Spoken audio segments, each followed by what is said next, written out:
Hello, I'm Waqar Rizvi, and this is Scope. With the March deadline for Brexit fast approaching, Prime Minister Theresa May has been given a mandate to seek concessions from the European Union. She's had to go back on her insistence that the deal she had already reached was the only deal possible. A major stumbling block remains the backstop with Ireland. Questions remain about concessions the EU may be willing to give to protect its smaller Irish member. To discuss all of that a bit further, we're joined by Councillor Salman Shaheen, who's the chair of the Labour Group on Hounslow Council. He is joining us from London. We're also joined by Mr. Jonathan Fryer, who is the Liberal Democrats' Brexit spokesperson. He's also a writer and political commentator. He is also joining us from the British capital. Thank you both for joining us on this early Saturday morning there in the UK. Salman, I'll start with you, if I may. What do you make of how Brexit stands at this point in time? Will the EU budge? No, absolutely not. The EU won't budge. It's made it very clear. Theresa May came up with a plan A, as it were, and she took it to Parliament. Parliament fundamentally rejected it. Theresa May said, "Oh well, then let's try and negotiate a plan B." With the EU, despite taking the best part of 2 wasted years trying to come up with plan A. She then went back to the European Union. They didn't budge, so Plan B was exactly the same as Plan A. She took that so-called Plan B back to Parliament, and now it's sent her back to the European Union again to negotiate a Plan C, which also looks identical to Plan A, and they won't budge again. They've already made it clear. They made it clear 3 minutes after Parliament voted to send Theresa May back to the EU to renegotiate. It's not going to happen. That's interesting, Jonathan. I wonder if you share pessimism, because from where I'm standing, Jonathan, and all the research I've done today, it seems the EU too doesn't have a choice, though, does it, to budge? Because this will affect the Republic of Ireland very severely if there is no deal. Rightly so, because they wish to avoid a situation in which the achievements of the Good Friday Agreement could be undermined by a situation where some sort of hard border or border controls would be brought in between the Republic and Northern Ireland, which is part of the United Kingdom. And I agree absolutely with Salman. The EU is not going to budge on that very principled position that it's taken to back Ireland and to say, look, we spent nearly 2 years negotiating the so-called backstop, a temporary situation which would, in principle, avoid the need for a hard border by basically keeping Northern Ireland in the customs union for a while, and they're not going to renegotiate that. I think the only thing they may give way on, or at least make some offer to Theresa May, will be to say, well, look, March the 29th is a completely unrealistic date now. Surely we should prolong Article 50 for 3 months or maybe even more. Salman, I wonder what you make of this entire backstop issue, though, because, again, the more I was reading into how much the Republic of Ireland and especially those who live close to that Northern Ireland, if I may use even the word border, depend really on the UK for business, for trade. I mean, I was just reading about farmers, beef farmers, that is, in the Republic of Ireland, I'm talking about. They would be severely hurt by any hard border. Do you think the EU is willing to take the chance on that? Well, it's not the EU that's taking the chance on it. The EU has negotiated a deal which would avoid a hard border on the island of Ireland. It's the red lines put down by Theresa May in her negotiating stance are what has brought us to the brink. It's because she's dealing with a party which is rife with conflict, which has at its core a deep scepticism of the European Union among many of its hard right backbenchers, and also on the other side of the Conservative Party, it has free market Remainers who want frictionless trade, and the battles that are going on in the Conservative Party are the reasons why Theresa May has come with so many preconditions to any kind of deal that she hasn't been able to get any kind of deal. Jonathan, what do you make of that? Because, again, I imagine some people may argue, Jonathan, that in fact May is not that weak at this point in time, that she still has this mandate by Parliament to seek concessions from the EU. And again, the argument that many people have made over these years of negotiations is that the EU also badly needs a deal? Well, I think it would be fair to say that Theresa May personally is not weak. I mean, it is extraordinary the way she's just carried on resolutely in face of all the difficulties that there have been, but her political position is very weak. And of course, I mean, it's very difficult really for her to justify trying to unpick an agreement which was made with the EU negotiator Michel Barnier with the total unanimous support of the other 27 member states. Salman's absolutely right. She's under fire basically from a group of extreme and pro-Brexiteers on the right wing of the Conservative Party, plus, of course, the 10 members of the Protestant DUP, the Northern Ireland Party, who are propping up her government and who are adamant there can't be any sort of situation in which Northern Ireland would be treated any differently from the rest of the United Kingdom. Yeah. So she's got these two groups really breathing down her neck all the time. And it was frankly extremely disappointing that she basically caved in to them and has now boxed herself into this political impasse. And she, although there was a vote of confidence recently in her, which the Conservatives rallied round her, so she was not voted out, I think her position now is increasingly under threat.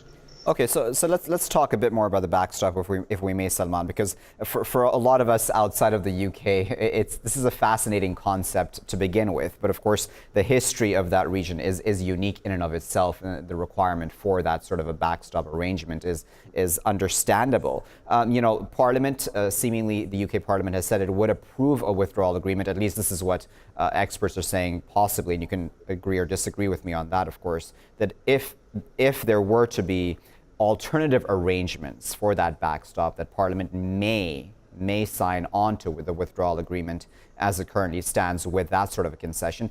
Do you agree with that? Well, I agree that that's the analysis. So that is what Parliament decided. That is the vote that sent Theresa May back to Brussels to try and renegotiate away the backstop. But the backstop is the culmination of 2 years of failed talks, but they are ultimately, that is the red line that has to be drawn if you're to avoid a hard border in the island of Ireland. I mean, obviously, what we're dealing with here is a vote in which, the referendum in 2016, people were promised the earth, and they were promised that unicorns would walk upon that earth, and there would be rainbows shining down, and so many promises, from 350 million per week for the NHS to complete changes to immigration rules, to fantasy figures that just didn't bear out any to reality at all. And what we're having to deal with in this negotiating situation is a parliament and a government that was unprepared for the Brexit result to happen, and is trying to deliver on some of the pledges that were made during that Leave campaign, and utterly obviously failing to do that because none of them were realistic. But Salman, if I may for a moment just put you on the spot, because a lot of people, Salman, have been critical of Corbyn, and for example, him not being open to negotiations the moment that Theresa May, right after that vote, you remember, when she wanted to go into negotiations, you know that there has been a lot of criticism of Corbyn. Where do you stand on that? So I voted for Jeremy Corbyn. I'm a Corbyn supporter, and I'm a Momentum member. That's the left-wing campaign within the Labour Party that backs Jeremy Corbyn. But I've always held firm to a Remain position, and I have been critical of Corbyn's stance on Brexit. I do think that he could have come out more firmly against it. He could have come out swifter in favour of a people's vote. I do believe that probably is where the Labour Party is ultimately heading. But Corbyn, of course, is right to say that we should rule out a no-deal Brexit. That would be an absolute disaster. Whether or not that should be a precondition before sitting down with Theresa May is open to debate. To be honest, I don't think that Theresa May was listening to any of the party leaders, be that Vince Cable, Caroline Lucas, or now Jeremy Corbyn. Now he's gone and met her. I don't think she's of the mind to sit down and talk to her political opponents. Jonathan's absolutely right that she is a woman of tremendous resolve. I don't think she's personally weak. She has had the world firing its guns at her, and she has stood firm and resolute in the face of a phenomenal amount of criticism. But that same steely resolution, it also prevents her from being able to negotiate with the EU, being able to negotiate with her own party, and definitely be able to negotiate with her political opponents across the aisle. Okay, so Jonathan, when we talk about the EU and it not budging much from its position, is that, do you think, a fair stance on the EU's part? Shouldn't it be more flexible, Jonathan? Because, it says that the backstop is needed to prevent a hard border, but paradoxically, Jonathan, if there is a no deal, if the EU does not budge, that's exactly what will happen. So, considering the EU and the UK very well know the history of that specific region and would not want any sort of tensions to rise again in that area, why would the EU not be more flexible? Well, I think we have to recognize that the European Union is a rules-based organization. It has ways of doing things, it obeys by the rules, and it believes in the order of law and rules in the international scene. And they have, with good faith, negotiated an agreement, and it has been signed off. And therefore, it would be really unreasonable to expect the European Union then to sort of back off, having gone through an enormous amount of time and effort distracting both the EU as well as the British government from all sorts of other things. So I don't think it's fair to expect the European Union, really, to fundamentally change its own position. Now, of course, the EU is very, very keen to avoid a border on the island of Ireland, because that could risk new conflict. We saw a bomb in Londonderry a few days ago. Fortunately, no one was killed, but it was almost a warning to not only Northern Ireland, but to the rest of us that, this is what could happen if the new Good Friday Agreement falls apart. So, frankly, I think the EU has played their hand extremely well, but they have got the support of all the other 27 member states. And naturally, although Ireland, the Republic of Ireland is a much smaller nation than the United Kingdom, nonetheless, it is in a stronger position because it is remaining a member and a keen member of the EU, whereas Britain is in principle leaving. But I think it's fair, as someone has said, that particularly here in London, the mood is very much to try to bring about some situation, ideally the so-called people's vote, to actually give people the chance to change their minds, if you like, and vote Remain. Salman, a lot of nervousness on the part of the Republic of Ireland's leaders at this point in time. There's been a flurry of activity with Irish leaders, I believe, in Brussels, trying to, of course, figure out what's happening here, because this affects them very directly. Do you think that they're right to be nervous as this March deadline comes closer? Republic of Ireland will be directly affected, probably more than many other EU states, and probably almost as much as Britain, insofar as they are the nation state that shares a land border with the United Kingdom. And this whole situation it's a uniquely British situation. If another member state of the European Union had opted to leave, it would no doubt be a disaster too. But they wouldn't have this unique political, historical situation that forced them to have to avoid a hard border in the way that the British government is scrambling around trying to do.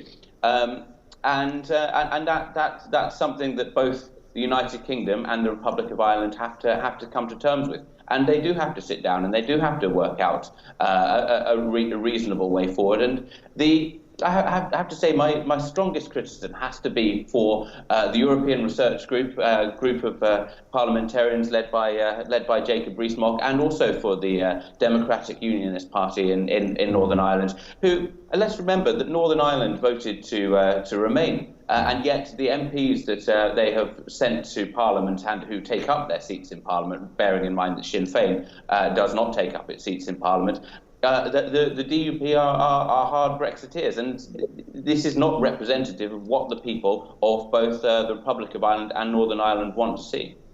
Okay, we're going to take a very short break, gentlemen, and we'll be back, of course, with the rest of this discussion. Viewers, a lot to discuss remaining with Brexit, of course. Stay with us for that. Viewers, thank you for joining us and staying with us here in The Scope as we continue to discuss the latest regarding Brexit. We're still joined by Mr. Jonathan Fryer, Liberal Democrats Brexit spokesperson, who is still with us from London. We're also now joined by Mr. Quentin Peel, who is Associate Fellow attached to the Europe program at Chatham House. He was also formerly the foreign editor of the Financial Times. Quentin, thanks for joining us this morning from London. Quentin, I wanted to start with you, if I may, and ask you, what do you make of this argument that I've seen play out a bit online about the Brexit vote versus parliamentary sovereignty in the UK? Direct democracy versus parliamentary sovereignty, I should say. Many people saying that, Parliament is the one that has muddied the waters, if I may use that term, when it comes to these Brexit negotiations and, rejecting the deal, etc. What do you feel about that? Well, essentially, ever since we had the referendum in Britain, there's been a conflict between the direct democracy that the referendum represented and representative democracy Parliament represents, because they don't say the same things. The referendum just said yes or no, whereas Parliament is trying to sort out how Brexit might happen, what sort of Brexit there might be. And in essence, I think the British Parliament has actually reasserted it in an important and rather positive way in trying to actually set some limits on what the government can do. The government seems to be hell-bent on saying either you accept the deal we've done, which a very large majority of the British Parliament said they don't like, or we crash out without any deal at all. And Parliament, on the other hand, is saying to crash out without any deal would be a disaster. Yeah. So the first thing we should do is rule that out. And I think that's a very positive move. What do you feel about that, Jonathan? Because many people seeing that as an unhealthy conflict almost. I think that may be too strong a word, but between this direct democracy and parliamentary sovereignty. Quentin was making is that what we've been witnessing in the last few days even has been Parliament reasserting its position, because Parliament is sovereign according to the British Constitution. What we've had in the past very often was that basically the executive or the government has taken over the reins of how Britain is ruled, and Parliament has been rather in second place. So I think it's actually rather healthy and encouraging that Parliament has asserted itself in a better way. But as you say, there is a conflict between direct democracy through referenda, which we have to remind ourselves is not a very British approach to politics. It's not a British institution. There have been very, very few referenda in Britain's history, unlike a country like Switzerland, for example, which has direct democracy as part of its system. And I think what the referendum in 2016 showed, basically, was that Britain was not schooled, if you like, the public was not schooled, had that sort of approach to politics. And it was this binary question, of basically, do you want to leave or remain? But there was no indication whatsoever what the implications of leave would mean. And that's what's been becoming obvious in the intervening 2 years. And it's becoming increasingly clear that to try and disentangle 45 years of economic and, to a degree, political integration with the rest of Europe is a nightmare. But then, Quentin, to be fair, though, I imagine Theresa May, then, Parliament's actions have made her life that much harder, haven't they? Because then the EU can turn around to Theresa May and say, listen, we reached a deal with you. You told us that you could get that through in your country, in your parliament, or to your people, however that conversation may have gone. That did not occur. And now you're back looking for concessions. Why should we give you any? Because we don't know if we even give you a concession, if your parliament will even accept that. You know what I mean? Like this weakens the UK position, does it not? The UK position has been appallingly weak ever since the beginning of this affair, because Theresa May's own government is split down the middle and her party is split down the middle. So the problem she has is that the primary revolt against this deal is within her own Conservative Party. And the problem with her negotiations with Brussels all along have been that she's gone, if you like, with one hand tied behind her back by her own party. And that's been the nightmare for Brussels. They've been negotiating with a partner who, one, couldn't decide what she wanted, and then secondly, has been dramatically demonstrated, cannot get the deal she negotiated in the end through her own parliament. So you're quite right to say that the European Union is looking at this and saying, well, what can we do? Now she's demanding that there is changes, legally binding changes to the backstop agreement, which would guarantee there should be no hard border in Ireland. And yet it's completely unclear, if she gets any sort of concessions out of Europe, whether Parliament will in the end actually vote in favour of that and do a deal. So they're really caught in an impossible situation, and I'd be very surprised if they move very much because they don't know whether she can deliver. But Quentin, if I may stay with you, do you think that Parliament, let's if we may flip roles for a moment, do you think Parliament would want to play with fire when it comes to that hard border issue? Because, you know, and we've spoken about this in this program a bit earlier on as well, about, you know, the tensions that are seemingly already there between Northern Ireland and the Republic of Ireland, in the sense of, you know, this confusion over backstop versus not. That could all be very disastrous, could it not, vis-a-vis security, vis-a-vis, you know, the history of that region, people wanting possibly in the future, of course, hypothetically, unity for Ireland, etc.? With fire. It's Theresa May who has done a deal with the Brexiters in her own party and with the Democratic Unionist Party to try and in some way water down this backstop agreement, this insurance policy for the border in Ireland. You're absolutely right to say that that is playing with fire, but you're wrong to say it's Parliament that's playing with fire. It's the British government and its own supporters who are actually in some way threatening to water down that agreement. So that's the problem. It's absolutely fundamental to the preservation of the peace process in Ireland that the border should remain virtually invisible. That was a key to getting peace in Northern Ireland. It's very clear that there is a majority, a considerable majority in Northern Ireland, who actually would like to have the backstop. But the one group that doesn't like the backstop is the Democratic Unionist Party, which is actually guaranteeing Theresa May's majority in London. And there lies the problem. Okay, so Jonathan, you know, another major issue when it comes to Brexit is that of the divorce bill, as it's been termed, this £39 billion approximately that the UK would need to pay the EU to leave, essentially. Many, and I've read a very interesting article online today about, and this was obviously written by somebody who's very pro-Brexit and is actually for a hard Brexit. The author's name escapes my mind right now, but he said that, listen, if the UK were to leave the EU in a no deal, the European Court of Justice couldn't do anything to force the UK, in fact, to pay this bill. And would that necessarily be a bad thing for the UK? What do you make of that, Jonathan? Well, that is a line indeed that's been taken by some of the so-called hard Brexiteers who are actually campaigning for a no deal and have this mythical prospect, as they see it, of a Britain free from the EU's control.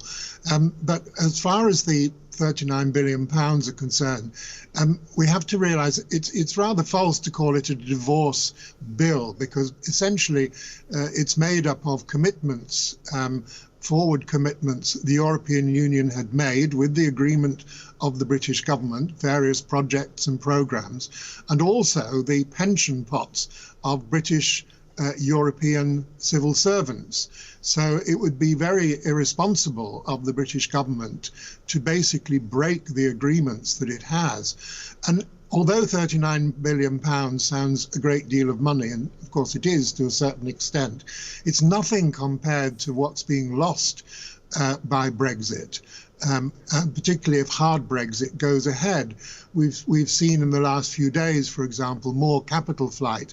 Barclays banking group has apparently transferred 170 billion of assets from Britain to Ireland because it is worried about what's going to happen if Britain is outside the European Union. So Brexit is already costing this country an enormous amount of money, much more than the 39 billion. And it's going to get worse if Brexit happens, and particularly if a hard Brexit happens. What do you make of that, Quentin? Do you think Great Britain will honour her commitments vis-a-vis the EU when it comes to this money that it should pay to leave? Brexit would imply that there isn't any agreement at all.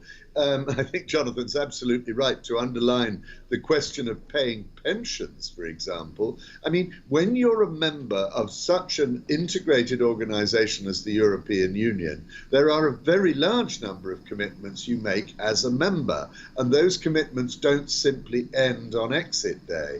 However, the hardline Brexiters don't want to pay any of that money. They hate the European Union, and they would like to do everything they can to wreck it. So if it's a no-deal Brexit, they will try not to pay the money. If there is a deal, as negotiated by Theresa May, but so far rejected massively by the House of Commons, then clearly this money will be paid, and then we'll go into a transition period, and eventually, I would suggest, possibly 5 or 7 years away, we may know what the long-term agreement is with the European Union. But those are still hanging in the air. These are huge unknowns affecting the entire British economy, as a result of which what we're seeing is that a very large number of British companies are starting to make they're well underway with making plans to shift their operations out of the country, or shift a significant part of their operations out of the country. It's not just financial services, it's also manufacturing. So the damage is already starting. Okay, we'll leave there as our final word, gentlemen, but I appreciate all of the insight and analysis you brought to this discussion, of course, for your time there, speaking to us early there from the British capital. Let me thank all of our guests from the top. We were joined there by Mr. Jonathan Pryor, Liberal Democrats Brexit spokesperson. He's also a writer and political commentator, speaking to us from London, as I said. Mr. Quentin Peel, Associate Fellow attached to the Europe Programme at Chatham House. He was formerly the foreign editor of the Financial Times. Earlier, we were also joined by Councillor Salman Shaheen, Chair of the Labour Group on Hounslow Council, and he was also joining us from London via Skype at that time. Viewers, we discussed 3 key things at this point in time, of course, when it comes to Brexit.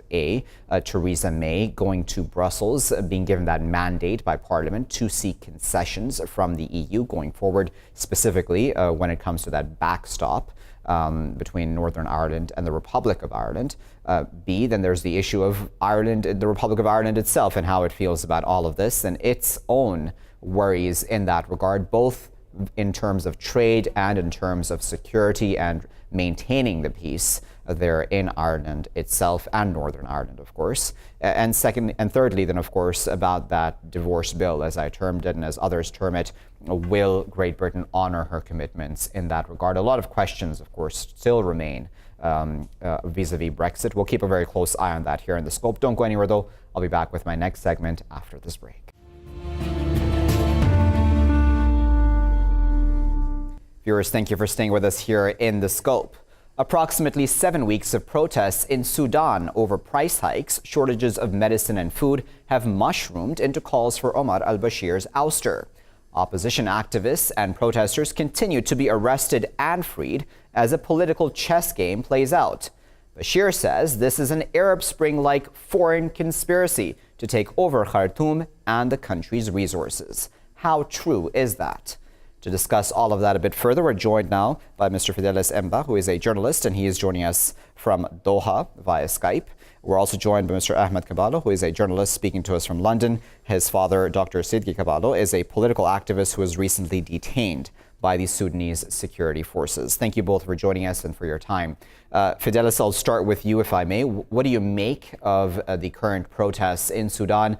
What are the root causes, do you think? And do you think that Bashir's accusation of foreign interference holds any weight? Thank you for having me. If I want to talk about why this is happening, this is not unexpected, given that for so many years, Sudanese people have been living in fear, have been repressed, and their rights have been denied. There's a limit to which you can deny people their rights. There's a limit to which you can hold people down for so many years. And there's a limit to which people would choose to remain in denial and also want to just stay and fold their arms. This is more like a reawakening for the Sudanese people. Many had actually predicted that this would have happened years ago. Maybe during the Arab Spring, they could have maybe cashed in on that. But for so many years, the Sudanese economy was still depending on South Sudan resources. So since South Sudan pulled away some years ago, the resources of Sudan have depleted. They've largely depended on oil money from some of the oil wells that were ceded to South Sudan. And international aid to Sudan have been cut. And this resulted in economic crisis in the country. Right. Even though the government for so many years denied that they were in trouble, but it was evident because so many people were getting impoverished. Salaries could not be paid as at when due. Jobs were getting more scarce. And then again, the basic things they needed to survive, like food, medicine, when these things begin to happen, it goes beyond politics. It goes down to the grassroots where the ordinary man is suffering and there's no amount of politicking that can help out. So this is something that in terms of foreign interference, you can't rule that out because Sudan is under sanction, especially al-Bashir is under sanction. He can't travel freely. He can't maybe negotiate any deal with so many countries. And again, because of the aid that have been cut, especially based on the United Nations and sanctions, it's getting increasingly difficult. You can't rule out foreign interference. Okay. But again, how long al-Bashir is going to hang on is actually subject to debate. Okay, so Ahmed, what are your thoughts? And I know, of course, something that's important for you, especially because of your father. But what do you make of the root causes of this? About your own father's stances, or the stances of other political activists such as him and others in the country? So the reason why it's very dangerous for al-Bashir is just how widespread the protests are. Not only are they in Khartoum, but they're in other northern cities as well. And what's interesting about the protest is usually the economic situation has only been felt by the periphery regions, places like Darfur, the Nuba Mountains, and previously South Sudan. They've managed to keep some sort of economic stability in Khartoum and Umdurman, where the government is based. But what's happened in recent times is the people in Khartoum and Umdurman have started to feel the pinch as well, have started to feel that the living standards are deteriorated, inflation is through the roof. And this is what is so troubling, because there is no safe place for Omar al-Bashir's government. Everywhere throughout the country, people are rising together, demanding democratic change. Now, you've only got to look at the history of Sudan. We are, out of the countries in the Middle East, most successful in peaceful uprisings. We had a peaceful uprising in 1964 against General Abdur, and we had a peaceful uprising in 1985 against President Numeri. So we know how to do this. We know the approach that's needed. We know the steps that's needed. We know that it takes time. We can be patient, and we're going to keep going to the streets because we've seen the success of what these peaceful protests can bring about. But the only difference this time round is the ICC arrest warrant. Now, a big debate in Sudan and around the world is the ICC arrest warrant actually hindering peace and prosperity? because the previous dictators, they saw a way out. They saw the protest happening, and they thought, okay, my time is up. It's time for me to move on. This time round, Omar Bashir probably understands that his time is up, but there's nowhere for him to go because he doesn't want to end up in The Hague under an ICC arrest warrant. So there's a difficult discussion to be had whether we can sacrifice justice for peace. And some people on the ground, people that have suffered, people who've had their family members killed by the regime, are saying, no, there will be no sustainable peace unless we get justice. We should not sacrifice the ICC arrest warrant. And if it takes more time, then so be it. But we need justice as well as peace. And that's a very good point, Fidelis, which I'm glad Ahmed brought up. What do you make of it? Because it does make sense, doesn't it, Fidelis, that Omar Bashir, looking at his options right now, is like, listen, I have to remain leader because there are no other options for me. How does that work, do you think? Al-Bashir's options are limited because right now, like in the last 1 week, he's been running from one Gulf state to the other. He's visited some of these Gulf states, going cap in hand. First of all, even though he's not made it public, but there are unconfirmed reports that he's been begging for money, like for funds, to be able to cushion the effect of the economic crisis back home. And then he's also been begging for support. The thing is, he can't hang on for too long unless maybe his former allies, like maybe the Gulf states and a few other countries, because even in Africa, his only closest ally is Uganda. And Uganda is not that so powerful in Africa to be able to dictate to other countries to be able to back him. Because if he had the backing of the African Union, for instance, it would have been a lot easier, where maybe they will help out with food, they will help out with funds, maybe give him some loans. But in this case, with the UN sanction hanging and with the ICC warrant of arrest hanging, there's a limit to which even he can travel. So that's a big problem. He's been trying to play smart, but again, if you're in his shoes, what will you do really? Because if he steps out, he's going to The Hague, like Ahmed said. And if he hangs on for too long, the protest will continue, because never in the history of Sudan have we had this kind of sustained and very determined protest. Other protests have been suppressed over the years, and people easily maybe go back home. But in this case, the more people are killed, the more people are coming out. Even women, before now, women will always stay back in their houses, only their husbands and their children will go out. But in this case, we even have women leading this protest. So it's a different kind of uprising, it's a different kind of protest. And like I mentioned before, his time is up, he knows it. But again, he is now trying to see if there's any option at all that he can rely on to be able to get maybe a soft landing, which I see as most unlikely, because even in the country, he has stepped on so many toes. He has arrested so many people over the years. He has driven people out of the country. So many people have been killed or disappeared in very mysterious circumstances.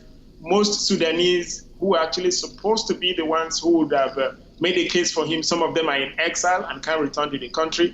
So in this case, there's really no one who can put a word in for him to be able to get free of this crisis. Okay, so Ahmed, just for a moment, let's talk about Omar Bashir's allies beyond Sudanese borders for a moment, we may, because he made that surprise trip, for example, as you may remember, Ahmed, to Syria, to Damascus, to meet Bashar al-Assad, for example. And then, as you well know, Omar Bashir, Ahmed, has said, of course, that this is all a foreign conspiracy. This is Arab Spring-like conditions. This he said, of course, standing beside Sisi there in Egypt.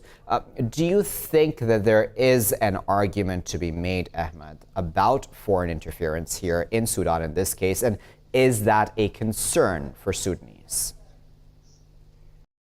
Yes, so that's a very interesting question, because some people are looking at what's going on in Sudan, and they're wary because of the Libya case study, the Egyptian case study, and others. But I think this one is very different, because from what I understand, the people outside on the street, they haven't been paid by anybody. There is no foreign funding for these groups. There is no US-backed or UN Security Council-backed regime change operation happening. This is an organic protest from the streets of Khartoum, from the streets of Aftab, from the Sudanese cities. And the reason why is because of the economic situation. Now, the situation, the doctors are playing an instrumental role in Sudan. And that's because previously, Sudanese doctors were seen as a professional class. If he was a doctor, it was a good job. In Sudan right now, a doctor has to work at 2 or 3 hospitals just to make ends meet and isn't covered by private insurance. My cousin told me a very distressing story about one of his friends that literally fell sick from exhaustion, fell into a coma, couldn't afford the medical costs.